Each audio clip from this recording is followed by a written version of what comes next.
আজকে আমি করব আমসুল। আমসুল করার জন্য নিয়ে নিয়েছি এখানে একটা গোটা শোল মাছ, 600 ওজনের একটা গোটা শোল মাছ। এখানে যে লেজা আর মাথা নিয়ে টোটাল 6 পিস 7 পিসের মতো মাছ।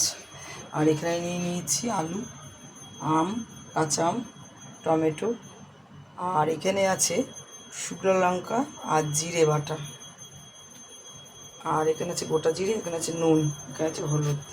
যেটা করব আমি মাছটা নুন হলুদ মেখে নেব।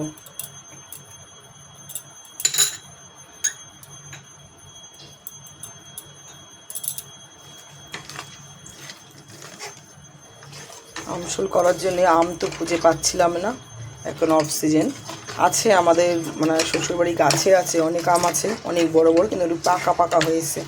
এখন হচ্ছে এটা আশ্বিন মাস, এখনও আমাদের বাড়ির গাছে আম আছে, দেখাবো আপনাদের এক সময়। আমি ওই বাড়িতে যাব, ভিডিওটা করে নিয়ে আসবো। আমাদের আরেকটা বাড়ি সেখানে আছে অনেক আম, দেখাবো। আর এখান থেকে বাজারে পাচ্ছিলাম না, এই যে নিয়ে এসেছি আম। গ্যাসটা ধরিয়ে নিয়েছি, কড়াইটা বসিয়ে দিলাম। এবার আমি যেটা করব, একটা বাটিতে গরম আমটা সিদ্ধ করব। আমি এখানে গ্যাসটা ধরিয়ে নিয়েছি, এই বাটিটা তো আমি বসালাম। এখানে একটু দেব হলুদ, এটার মধ্যে হচ্ছে আমটা আমি একটু আলাদা সিদ্ধ করব। কড়াইটা গরম হয়ে এসছে, দেব তেল। আমি রিফাইন তেলেই ম্যাক্সিমাম রান্না করি, সরষের তেলেও করি, রিফাইন তেলেও করি। তেলটা আমার গরম হয়ে গেছে, দিয়ে দেবো মাছটা একে একে। শোল মাছ এখন পাওয়া যাচ্ছে না বেশি, মেয়ে আর কি বলছে মা আমসুল খাবো, তার জন্য।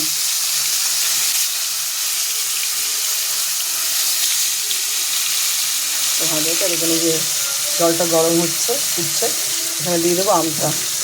আমটা আগে সিদ্ধ করে নিতে হবে। এসছে মাছগুলো একটু উল্টে দেবো আমি। জ্যান্ত মাছ এই জন্য এরকম হয়ে যায় শোল মাছ।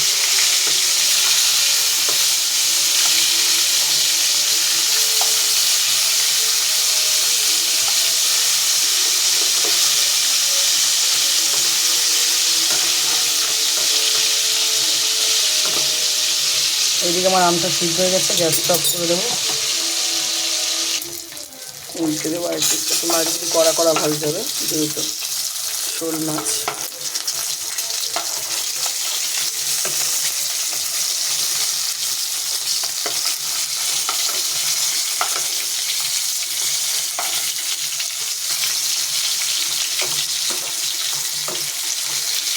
মাছগুলি আমি তুলে নেবো একে একে, এখন লাল লাল ভাজতে হবে মাছগুলি।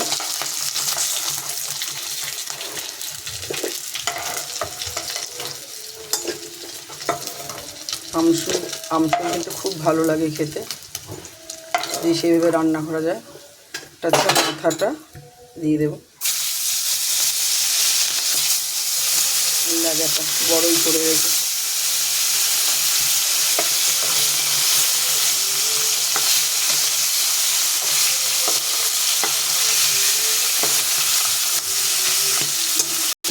এটা আমি একটু উল্টে দেবো।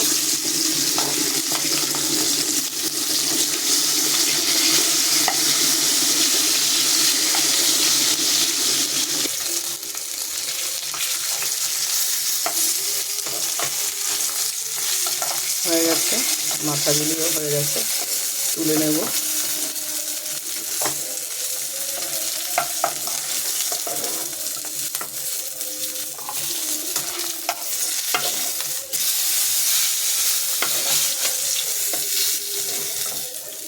এর মধ্যে বেশ অনেকটাই তেল আছে, আমি আর তেল দেবো না এর মধ্যে।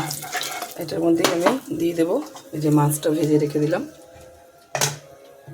কারণ এটার মধ্যে বেশি তেল দেওয়া যাবে না, এক গাদা।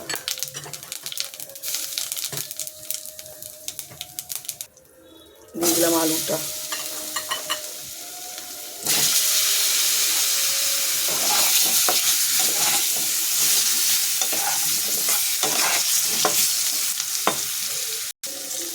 আলুগুলোকে একটু উল্টে উল্টে দেবো। আমার যে কোনো তরকারিতে আলু লাল করে না ভাজলে ভালো লাগে না, যে কোনোই সবজি আমার ভালো করে না ভাজলে ভালো লাগে না, আলুটা বিশেষ করে।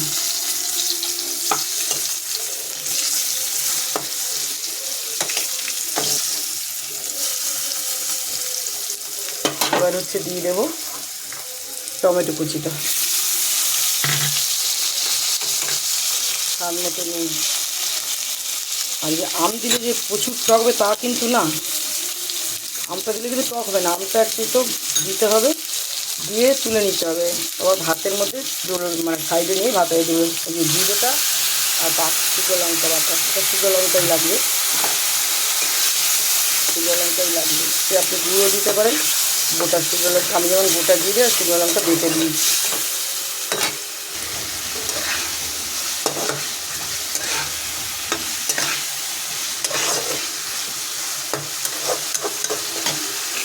এটা কিন্তু এক গাদায় কোনো মশলাই চলবে না, জিরে আর লঙ্কা বাটাটাই দিতে হবে, আর একটা টমেটো দিতে হবে, আদা টাদা কিচ্ছু চলবে না এই তরকারিটাতে।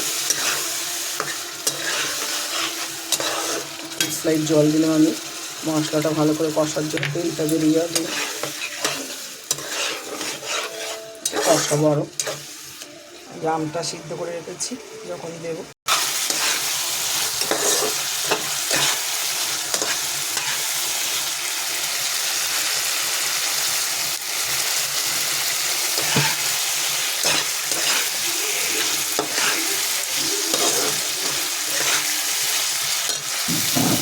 জল, কষানো তো কিন্তু বেশি ঘন হবে না, পাতলা পাতলা ঝোলটা হবে। কিন্তু টক টক যে আপনারা যে আম দিলে প্রচুর টক হবে, এদিকে কোনো টক হবে না, এই এতটুকু ঝোলটা থাকবে। এটা আমি ঢাকা দিয়ে দেবো, গ্যাসটা বাড়ানোই আছে, থাক। ঢাকনিটা খুলবো, করে ফুটছে, দেখি আলুটা সিদ্ধ হয়েছে, ফুটছে, আর একটু ফুলে আমটা আমি দিয়ে দেবো। বন্ধু আমটা এবার দিয়ে দেবো, দেখুন আমটা দিয়ে একটু ঢাকা দিয়ে দেবো। মাছটা এখন আমি দেবো না, আমটা দিয়ে ঢাকা দিয়ে দিলাম, হয়ে গেছে। এবার আমি আমটা তুলে রাখবো, আমটা ফুটিয়েছি তুলে রাখবো। আমটা কিন্তু ঝোলে দিয়ে রাখবো না বন্ধুরা,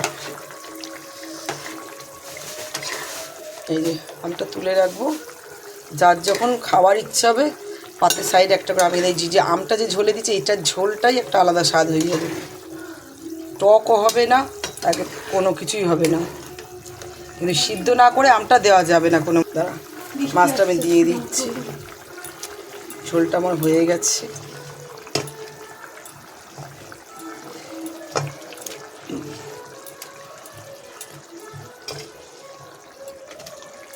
এবার মাছগুলি একটু আমি এইভাবে দেবো, আমি প্রত্যেকটা মাছ এরকম দিতে দেবো।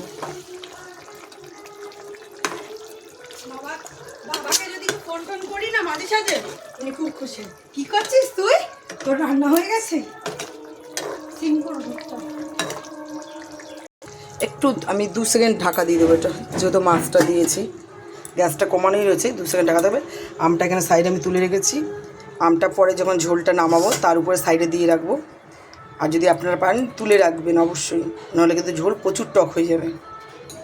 হয়ে গেছে বন্ধুরা আমার, এখন হয়ে গেছে আমশোল। অবশ্যই বানিয়ে খাবেন এরকম। গ্যাসটা আমি অফ করে দেবো এবার। আর অবশ্যই আমটা এইভাবে তুলে রাখবেন, আমটা আগে সিদ্ধ করে নেবেন, নাহলে কিন্তু ঝোল খেতে পারবেন না টকে। এটা হচ্ছে আমরা সাইডে মাছ আম নেবো একটা, ভাতের সঙ্গে মেখে মেখে খাবো, খুব ভালো লাগবে, টেস্টি খাওয়ার একটা আমশোল। ভালো লাগলে একটা কমেন্ট করবেন, লাইক করবেন, শেয়ার করবেন, আর অবশ্যই বাড়িতে বানিয়ে খাবেন। হয়ে গেছে আমার আমশোল, অবশ্যই বানিয়ে খাবেন। আর বারবার বলছি আমটা কিন্তু তুলে রাখবেন, নাহলে ঝোলটা খেতে পারবেন। অবশ্যই কমেন্টে জানাবেন কেমন লাগলো।